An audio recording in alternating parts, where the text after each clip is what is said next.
Assalamualaikum warahmatullahi wabarakatuh. Halo teman-teman, ketemu lagi dengan saya di YouTube channel saya ini. Oke, kita kembali kepada penjelasan mengenai penyakit mah. Jangan bosan-bosan ya. Oke, jadi bila mah kambuh itu akan sangat menyakitkan ya teman-teman. Jadi beberapa kondisi yang kita rasakan saat mah kambuh. Yang pertama, cepat merasa kenyang saat makan dan rasa kenyang yang berkepanjangan setelah makan. Yang kedua, rasa mual, rasa ingin muntah yang sangat tidak enak. Yang ketiga, kembung pada perut bagian atas. Kemudian yang keempat, sering bersendawa karena asam lambung yang naik. Yang kelima adalah nyeri pada ulu hati dan nyeri di tengah dada yang muncul. Kemudian yang berikutnya rasa panas pada perut bagian atas. Terus yang ini yang umum kita rasakan. Sesak nafas yang membuat kita cemas dan ketakutan. Jadi beberapa hal itulah yang sering kita rasakan bila mah kambuh. Dan juga sering mempengaruhi kondisi BAB kita. Ada yang mengalami sembelit, diare, mencret, bahkan kentut yang sulit. Jadi saat mah kambuh itu adalah kondisi yang sangat menyakitkan dan sering membuat penderita itu ketakutan dan cemas. Sehingga banyak penderita mah itu mengalami gangguan anxiety, gangguan kecemasan. Jadi gangguan kecemasan adalah rasa yang sangat tidak nyaman, tidak enak, seperti orang mau mati. Sehingga penderita itu sering tidak bisa bangun sepanjang hari. Hanya bisa tidur di tempat tidur, tidak bisa bangun dan berdiri. Jadi penderita mah yang sudah pada tingkatan ini disebut GERD,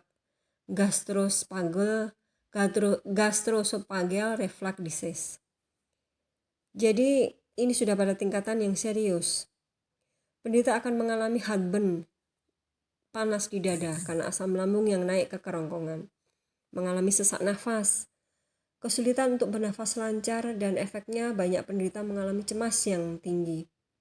Nah, pada saat itu sangat diperlukan ketenangan dan pengelolaan pikiran agar asam lambung tidak bertambah naik dan berlebih. Karena efeknya sangat tidak baik. Jadi tetap tenang, jangan tambah stres, tarik nafas, keluarkan, begitu terus. Agar pikiran kita bisa tenang, tidak cemas.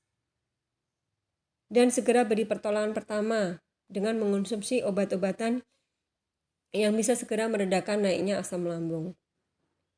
Jadi kondisi mah yang sudah pada tingkatan GERD ini seperti lingkaran setan yang tidak bisa kalau kita tidak memutuskannya. Asam lambung naik, penderita ketakutan. Dan asam lambung tersebut akan semakin menyerang dan memperparah kondisi.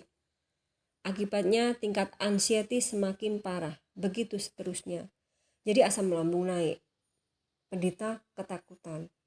Penderita ketakutan, asam lambung semakin naik. Asam lambung semakin naik, semakin cemas penderitanya. Begitu seterusnya. Jadi kenapa seorang penderita GERD itu sulit untuk sembuh? Karena lingkaran setan yang tidak diputus dan tidak diberi solusi. Jadi seorang penderita mah atau GERD jangan dibiarkan terus-menerus tanpa ada pengobatan yang serius dan intens. Lakukan pengobatan, lakukan treatment, pengelolaan pikiran dan hati agar penderita GERD bisa sembuh seperti sedia kala.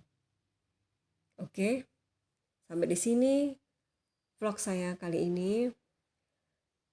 Insya Allah di lain waktu akan saya teruskan mengenai bagaimana memberikan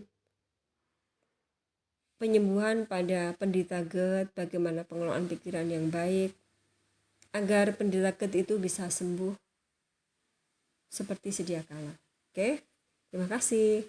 Wassalamualaikum warahmatullahi wabarakatuh. Dadah.